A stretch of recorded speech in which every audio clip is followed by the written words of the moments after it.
It is time for another live broadcast with the computer compulsive folks. Hey, welcome everybody. We're back and we got a special hot off the press live stream for you folks. I just picked up something very special like an hour ago, and I wanted to share it with all of you live and in person.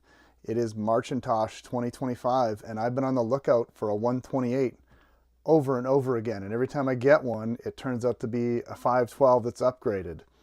So, fun story behind this. There's a small town close to Calgary called Carstairs, and someone posted on Facebook Marketplace yesterday, got this Mac here. It's working, has a keyboard and a mouse, and it also has a box that the keyboard came in, even though the box is for an ADB keyboard. It doesn't matter.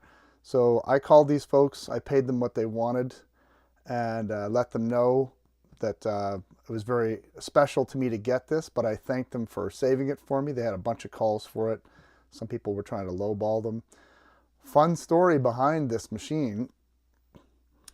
These people are like, the husband was a contractor, and his job was to go and demolish homes. And so there's another town close to Calgary called Airdrie, a little suburb. And apparently, 8 years ago, this gentleman was going to demolish this house. But before he demolished the house, he was kind of looking through it, and in the back upstairs bedroom, he found this computer sitting there. And so I present to you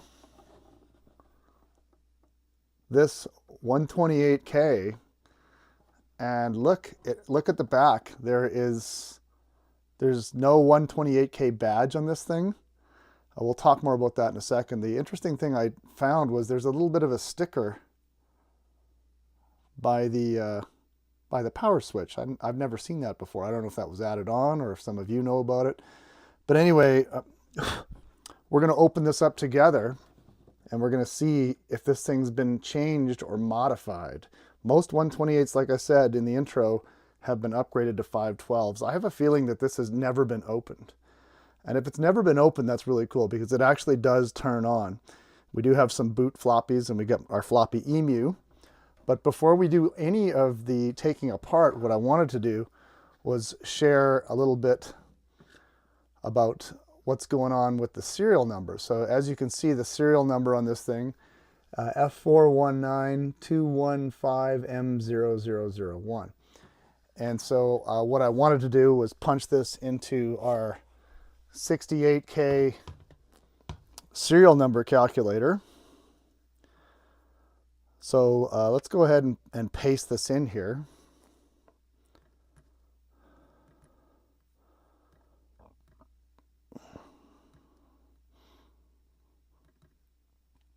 Copy that, and we're going to paste it into our serial number translator.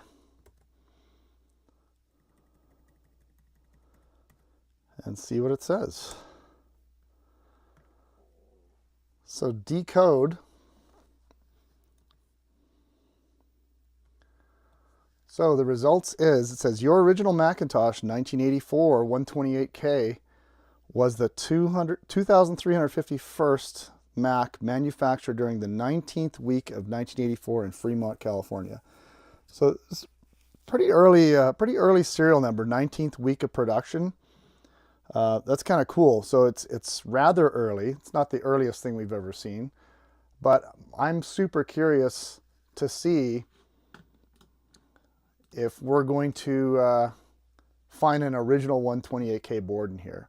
So I'm feeling really good about it. We're going to actually open this thing up now, and we're going to take a look at it together. So I'm just going to pop to the split screen view here, and we're going to start checking this thing out. So stay tuned. Here we go. It is Marcintosh, and I went over to Keith's place and borrowed his Torx screwdriver because I need to get myself one of these. But when you're opening up a classic Mac, you got to have a long Torx to do it. So that's the tricky bit there. Now, the one thing I wanted to show you is on the bottom,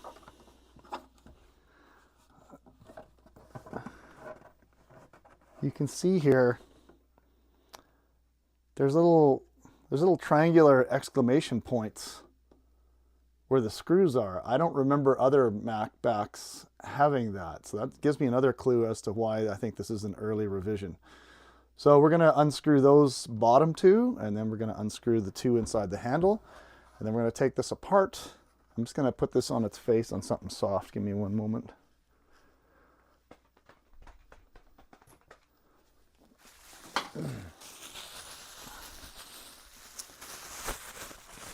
Very exciting to have an actual 128. Like I said, I'm curious if this has been opened before. You can kind of see the CRT. There's a bit of a gap in here, which is interesting. But let's just go ahead and put this on its face gently. And then we're going to take this apart, and we're going to see what's going on inside. We also gotta do the. There's a screw inside of the the battery connector here. If you don't take that out, you can have problems.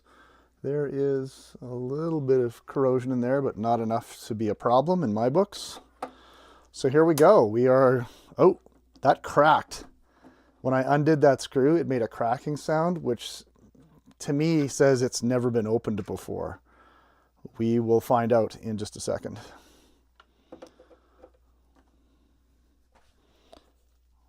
Well, that one was really loose, so maybe my theory is incorrect. We'll see.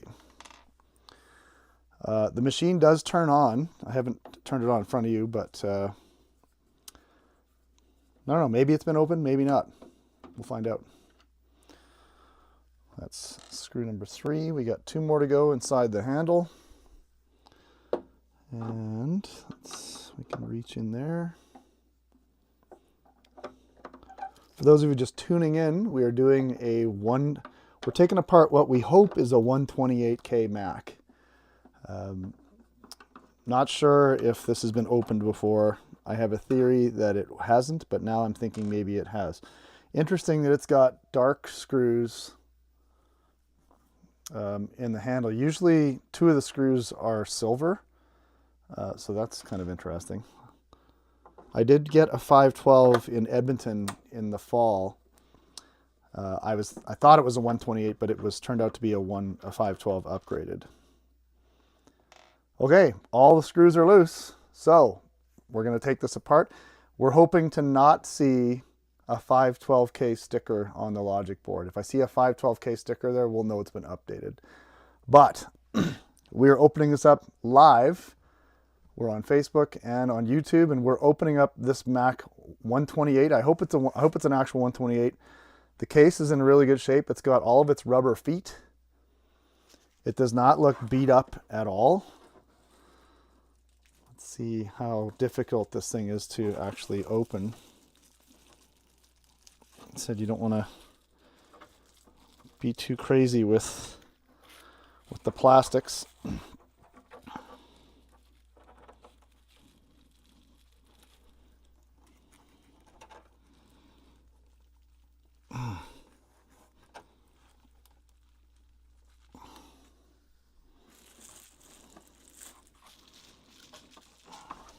Let's stand this up and just see what we can do with it here.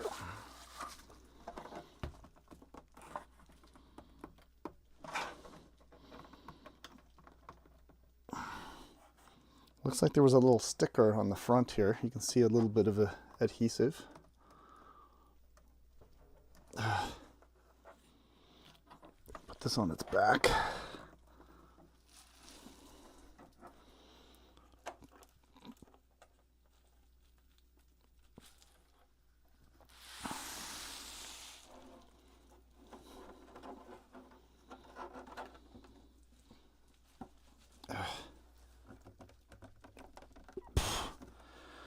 Whew.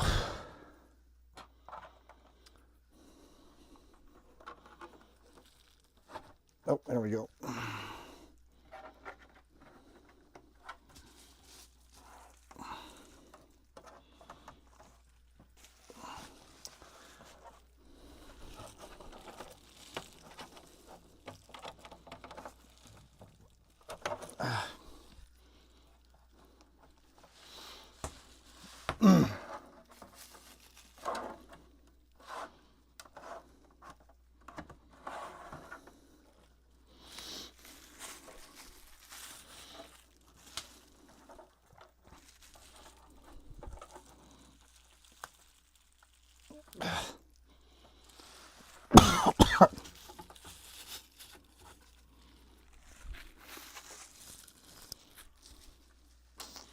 Still wrestling with this just a little bit. So you want to be... Okay, there we go. I see a white liner on the analog board, so that's interesting. Let's go ahead and I'm going to stand it up just for a second, just because I don't want to bang this around too much.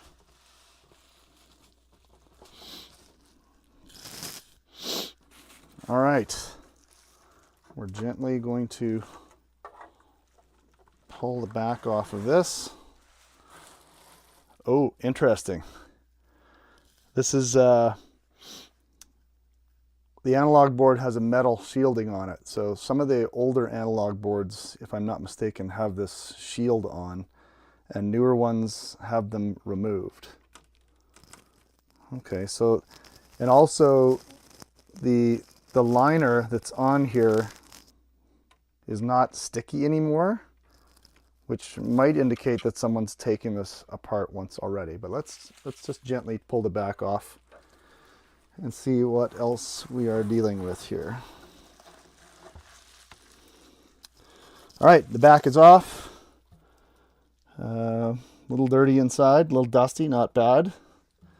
For those of you who've never seen this before, you can see signatures of the Macintosh team in the casing. Steve Jobs wanted all the people who worked on the Mac to have their signatures forever immortalized in the casing. So when they built the cases for this, they incorporated the whole Mac team's signatures in here, which is very cool.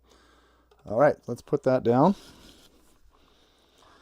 And let's now, we're going to remove the metal shielding from the back. I'm going to tip this down again, just so you can see. Oh yes, and this is interesting. Someone's put some black tape on the analog board. So this tells us that this has been opened before. So someone may have done some work to this analog board at some point. I might have to have Keith look at it. If there's been caps replaced on this analog board, that would explain why. But someone's definitely been in here, you can tell. Let's just tip this down again. Ever so gently and carefully. What are we looking at here? All right, we're going to take this off, and we're going to hopefully see no 512 sticker on here. The older Macs had a shorter foil wrap on the back. Kind of hangs on. So that's a shorter, the short foil wrap that protects the solder joints under the ports. All right, interesting. There's no rubber pad on the bottom. Usually there is. Something in there, that's interesting. Okay, so we've got the logic board here. I don't see a 512K sticker, so what I want to do is I want to remove the logic board, and we'll take a closer look at the chips on it. I'm very curious if the floppy drive is happy, because I did not test it when I was picking this up. I just quickly took it, and they were joking about raising the price if it was an original one, but which was funny. So let's go ahead, and we just need to remove the logic board connector here. That's great. And then the floppy connector. Okay, let's take this around, and we're now going to remove the logic board, which will tell us if this is an original 128K or 512K logic board.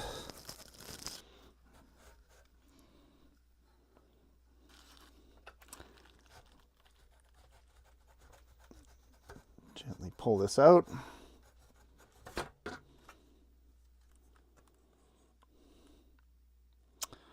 Oh, that's interesting. What in the world is that? Okay, that's funky. I don't know what this is from, but if you can see that, there's a funky little springy thing. I hope that's not important. Anyways, it is definitely not attached to anything, but hopefully it's not a spring for something important. Okay, so it's a Clinton CRT tube. I'm trying to look for a date code on there. I don't know if I can see one. The Sony OAD34V, that is the model number for the floppy drive. We'll check the floppy drive in a second, but I want to show you this. This is wild. I think this is an original 128K board because if it was a 512, you would see a checkbox on the side that says 128 or 512. What interests me, though, is what's going on over here. So you see that? There's some weird jumper wires, and there's a raised up chip, an IC here. I don't know what this is for, and I don't remember if I've ever seen this before. So that's super interesting to me. We have the original 68,000. I don't know if these ROMs have been changed. Usually when ROMs have been changed, there's a reason for it. What I think we'll do next is we will boot up this thing and just take a look at how much RAM shows up in the about the Finder. Some people would take these chips out and solder in new ones. This is really weird. I'd love to know if any of you out there know what that's for. That says, what's the number on that chip? MC74F253N. Not sure what that's for, but there's some weird jumper wires running. Yeah, this is like, there's like a riser and there's another chip and there's a diode on here, or a resistor. That is funktacular. If any of you know what's going on with that, I would love to know. I don't think that's a factory thing. I think that's been done after the fact. So let's plug this thing in and see what happens. I've got a disc over here. The original 400K, sorry, it was hard to figure out where I'm at in the frame. 400K Mac draw. This boots any 128K Mac. So we're going to try that. We'll put this back together. Very freaked out about these jumper wires. That's wild. I will have to put that out on Tinker Different and see if anybody knows what that's about. Fairly certain this is an original 128K board, so that's the good news. So I'm going to turn this on, we're going to put it back in, we're going to boot it up, and we're going to actually see how much memory is on this thing. But I think this is a 128K board, which is really exciting.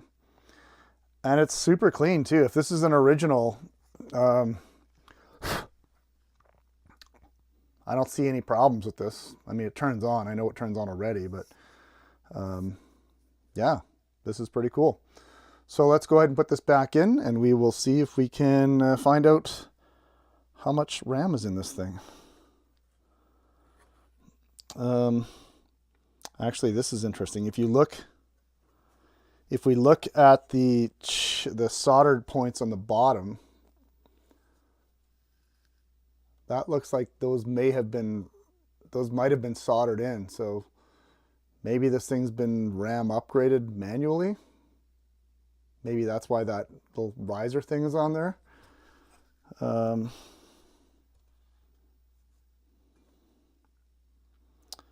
What's the number on those things? MB81256-15. So if they're 256s, 1, 2, 3, 4, 5, 6, 7, 8, 9, 10, 11, 12, 13, 14, 15, 16. 16 times 256. No, I don't know. Maybe it's been manually upgraded. We'll find out. This is an actual 128 board though, and the ROMs do say Apple 83 on them. So I don't know if the ROMs have been messed with. If we're able to boot to the Big Mess of Wires floppy emu, it might let us do that. Let's slide this back in. Just see, the good news is I don't think it's not a factory 512 board. If it's been modified to 512, it's been done kind of off the books, so to speak. Usually the 512s have a sticker on them, but maybe that's the official Apple upgrade and not the what's been done here. We'll see. We're gonna plug this in now, and we're gonna see what happens when we try to boot it. So bear with me for 1 second. We're gonna put this back together. I'm just gonna flip this up.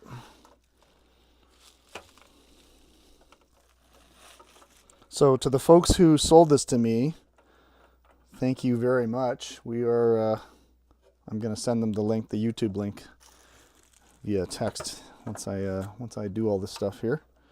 Curious to see if the floppy drive is happy. And maybe before I put this all back together, we're going to test it with it open, just so it's easier to troubleshoot. All right, so let's go ahead and grab our keyboard and our mouse. And we're going to check this thing out and see what it has to say, and then we're going to call it an evening. But this has been very cool, finding this 128K that was going to be destroyed in a house if these people hadn't have.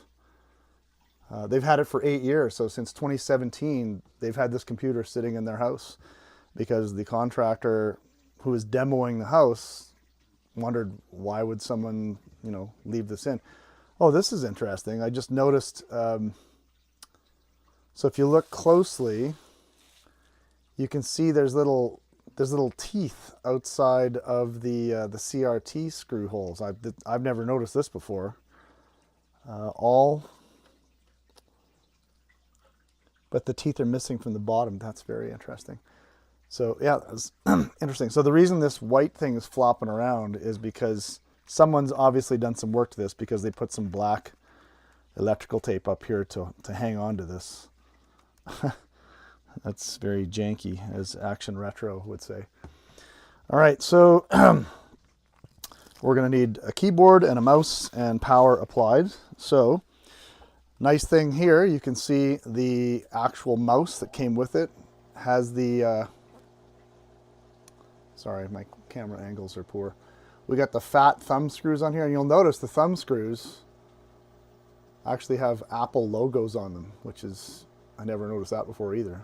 It'd be interesting to see if other mice had or did not have the Apple logos on the thumb screws. So we will go ahead and plug this in. Oh, another fun story is they didn't know where the, apparently they had lost the mouse and the retaining circle, but I think their kids were playing with it and they found it and put it back. So this mouse is intact. It's an M0100. It's got the 2 screws on top. There's a current mod right now online that will allow you to change the mechanism from the ball roller to an optical version. But I don't know if you can do that. I think you can only do that with the ADB mice only. I don't know that someone's done that with the old 9-pin version. Nonetheless, cool mice stories. I always like to investigate what's going on with the mice that come with. A lot of people, the keyboards for the original 128 512s seem to be harder to come by. So it'd be one thing to get a 128 by itself, but it's kind of cool when you get one with the mouse and keyboard together. So I like that. It's neat. Now I'm really curious about that riser chip and to see if those other things were actually soldered in or not. Okay, we are going to plug in the mouse. Got to be careful here because there's multiple DB9 ports on the back. Let's just see which one's which. The mouse is the one on the right-hand side from the front, so we will do that. The suspense is killing me.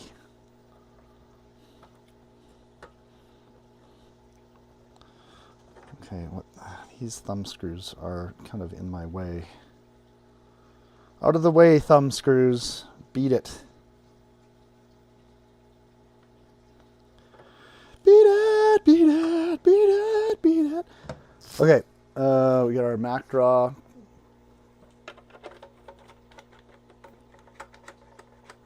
And see if that floppy wants to go in, that would be great. We're gonna back this up and we will lower the screen angle here so you folks can see what we're doing.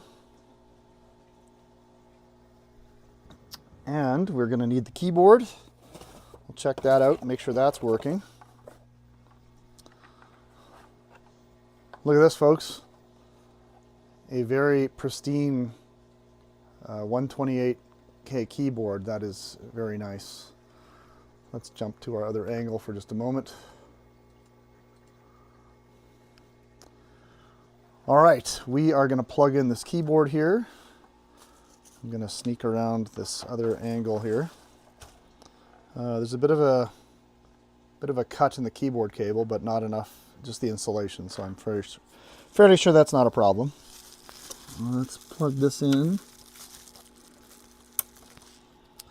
All right, the last thing we need is just power. So I've got some AC here. The cool thing though is you'll notice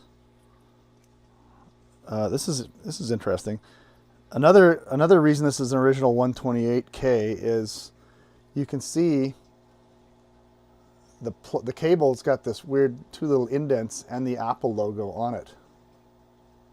See that? I've never seen a cable like that before, so that's very interesting. Okay, well, let's just use we got a black cable here. I'm just going to plug this in. And let's hope that this floppy drive wants to fire up.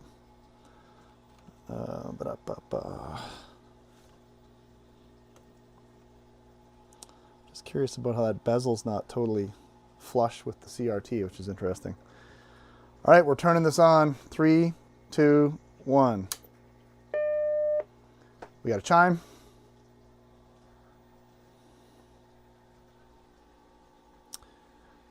We got our floppy icon. Yay! So far, so good. Let's plug in the floppy drive and see what happens.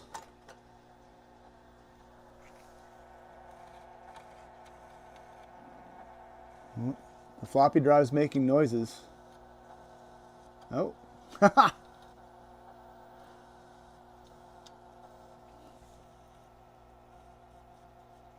floppy drive is doing something, which is very interesting. Okay, look at this, folks. The 128K is booting. So the first thing we're going to do is we're going to check the Finder to see how much memory is in this thing. So the question is there 128 in here or is there 512? About the Finder, drum roll please. Ka-chang. Oh, look at 512. Jeepers. Once again, I keep hoping for a 128, and but this is pretty close. I have to say that somebody did solder new memory chips onto this thing, and that's why that little riser thing was on there. So somebody took this 128K board and brute force upgraded it to 512. I should say that I think K-Koba has a little mechanism that you can put in the ROMs that will dumb it down to pretend like it's a 128. So, but all things considered, this machine was a 128, obviously. And because we saw the solder marks on the bottom of the logic board and that little riser chip with those jumper cables, I kind of figured it might be a 512. Nonetheless, this is an original power supply sweep board because it's got the metal shield on it. The logic board says 1983 on it. This thing's in great shape. It's very clean. It has very little burn-in on the screen. Maybe let's just check the keyboard to see that that's working. There's something called caps lock in here, keycaps. All right, caps lock.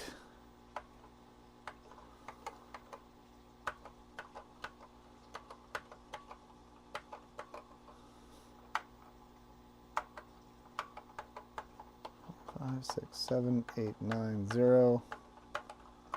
Delete. / bracket bracket. Return. Right shift key. Option. Enter spacebar. Option shift. Bottom row. Caps lock again. ASDFGHJKL. Colon. One more time. Hey, we got a fully functioning keyboard here. The only thing with the keyboard is there's a bit of cut on the insulation. Let's check our brightness. Yeah, we can change the brightness there with the knob underneath. All right, well, we're still on the quest for an actual 128K that's not been upgraded. However, I'm just going to slide this back up.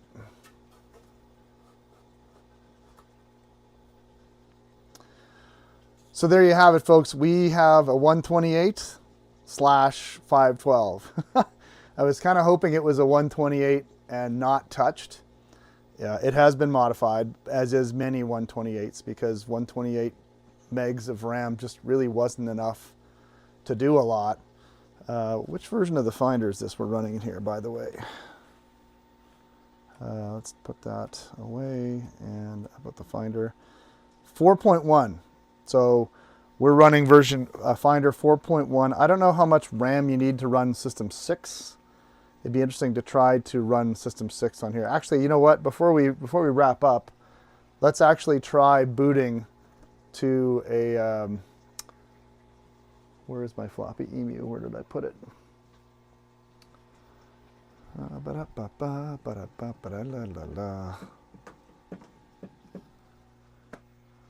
Oh, here it is. We're going to restart this thing, and we're going to try... We'll try booting to an 800K disk on the floppy emu and see what happens, just for fun. I'm going to turn this off for a second. For those of you just joining us, we are doing some experimenting with a Mac we just picked up. We got a keyboard and mouse, and it works. It looks like it's been modified. If you hold down the mouse button, it will eject the floppy that's inside. So let's go ahead and do that. The floppy drive does work, and it did eject the disk, so that's cool. The floppy drive will need some attention, though. It sounds like it's struggling. All right, let's see if this thing wants to read any 800K disks. If it reads 800K disks, that means that the ROMs have been updated as well. So let's go ahead and try loading, I don't know.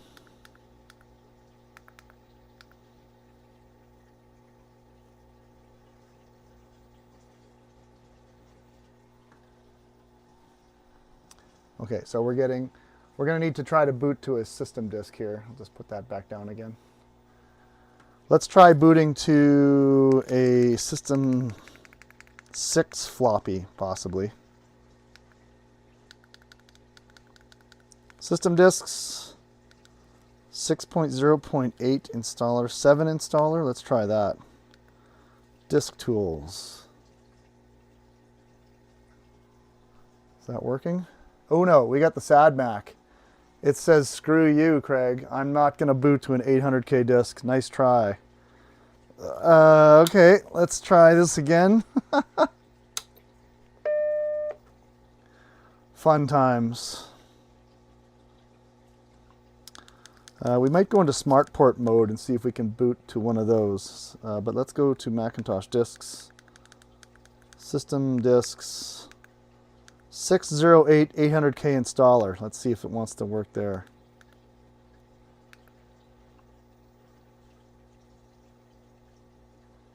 Nope. Again. Forget you, Craig. I am not going to boot to an 800K. Okay, let's go into let's go into HD20 mode and just see what happens. This would be cool if this works, but I kind of...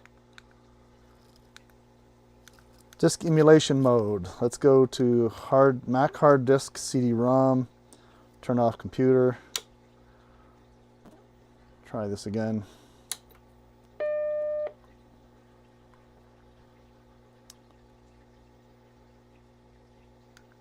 HD20 files. HD20 system 3.2. Let's see if that wants to work. Startup disk saved. Okay, let's try it again.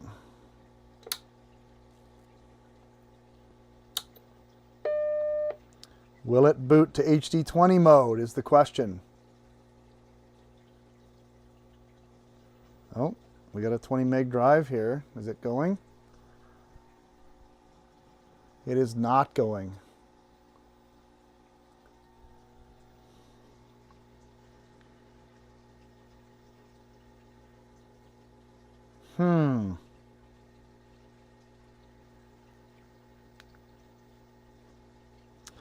Okay, well, the reason that's probably not working is because the ROMs need to be updated. If the ROMs are updated, it will handle 800K floppies and it'll boot to, well, unless there's nothing on this hard disk. Let's try something else and see what happens.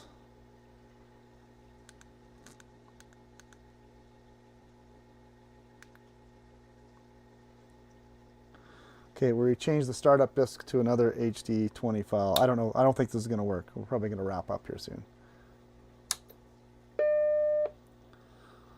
The 128 is a 512 again and again and again. Oh, 100 megabytes. Interesting. No. Okay. We would have to do a ROM update. But you know what? Where is that?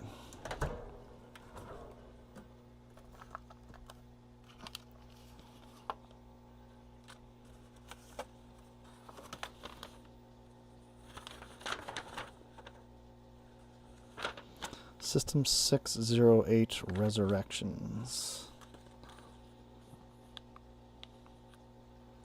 ROM v1. This is where this might be useful to put the K-Koba ROMinator in here. I don't know. The other one I have has a massive RAM upgrade in it, and I'd have to like desolder the RAM upgrade to get this installed. So I'm not sure. We'll see. I haven't decided what I'm going to do yet, but I do have a ROMinator that I can install in one of my older vintage Macs. So for those of you, I was just trying to boot to a floppy EMU. There's HD20 files in the floppy EMU, but we can't boot to HD20 because the ROMs don't support it in here. All right, folks. Well, I just wanted to share the discovery of the 128 Mac. Unfortunately, it was not original, but that's totally cool. Well, my name is Craig, and I'm going to sign off for Marcintosh. Hope you enjoyed the broadcast, the 128K rescue. We will try to do a few things to this, include lubricating the floppy drive, even though it is working. And we might try doing a ROMinator thing in here. Not sure. But it is an original 128K. The logic board has just been modified, so it's an actual 512, which is a good thing. But I think Keith and I have another 128K someplace in our recent haul. But you can tell this is original 128K because the logic board has no 512K markings on it. And also the analog board has this interesting metal shield on the top. Just one more time, you can take a look at that. So this metal shield on the top is not on all analog boards. It seems to be on older analog boards only. And on the older analog boards, there's a lot of different test stickers. There's a test stamp here, test stamp there, inspection 1, final test. So this analog board has had multiple stages of quality assurance on it, which is interesting. I don't think the newer analog boards have all of those. So we got ourselves a 128. It's been upgraded to 512. My name is Craig. Thanks for hanging out with me at Computer Compulsive. Hope you enjoyed the broadcast. I had fun with this. This is pretty cool. I was kind of hoping it was an original 128 that hadn't been modified, but it has been modified, both logic board and the analog board, which is fine. So until next time, this is Craig signing off. We'll see you guys for our next broadcast. There's lots more Marcintosh